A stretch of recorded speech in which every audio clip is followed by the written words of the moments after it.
سلام بچه ها، خیلی خوش اومدید به این ویدیو. شما میخواید مبها تو مثل دنیای واقعی راه رفتنشون عجزشون باشه؟ شهزاد اینجاست که به شما یاد بده. من اینجا هم به شما یاد دادم.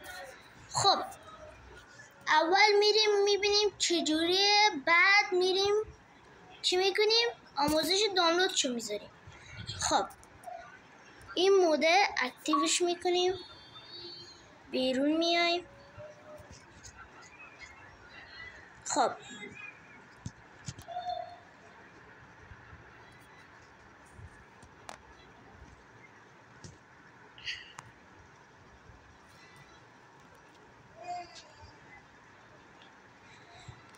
خب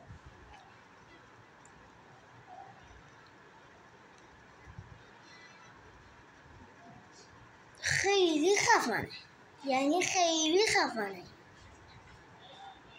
آیرنگالم، واردن، ویلیجر همه فرق میکنن. میتونید ببینید پاش جداست یا چجوری راه میره.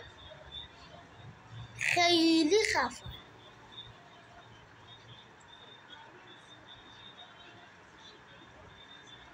خب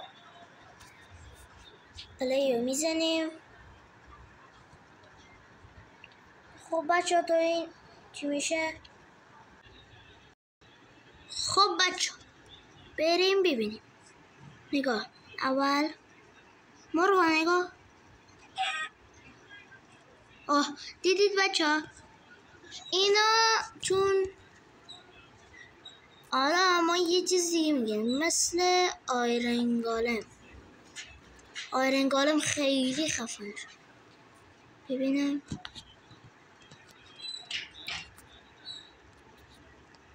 نگاه کنید، نگاه آیرنگالم چقدر خفن شده. اصلا یه چیزی دیگه است.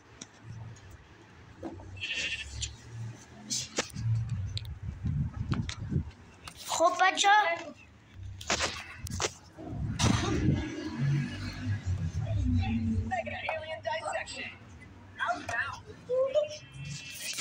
خب میبینید آیرنگالم خیلی خفن شده.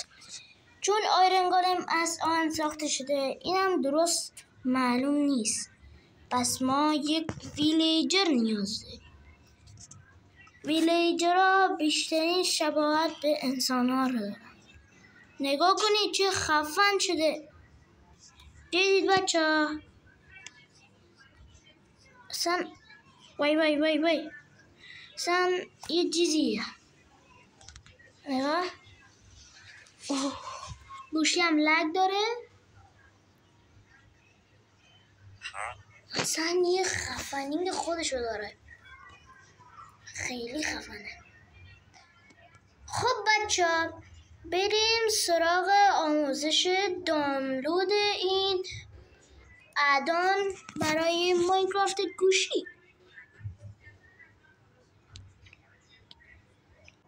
خب بچه ها شما میرید توی پلی استور، این یه برنامه است. خب مینویسید انیمیشن فور ماینکرافت. خب بعد یه دونه از یه ویلیجر پیشه، یه ویلیجر پشتشه. این را دانلود کنین. ادونس مابس انیمیشن تو MCPE. خب اینا دانلود کنید. چون من از قبل دانلود کردم اینجا اوپن گذاشته. دانلود میکنید. دانلود که شد این اوپن رو میزنید. خب توی برنامه میرید.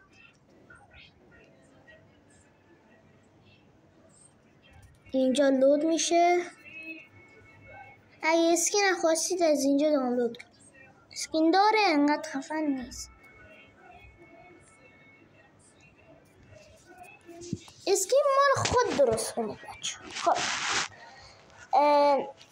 4 تا گزینه داریم.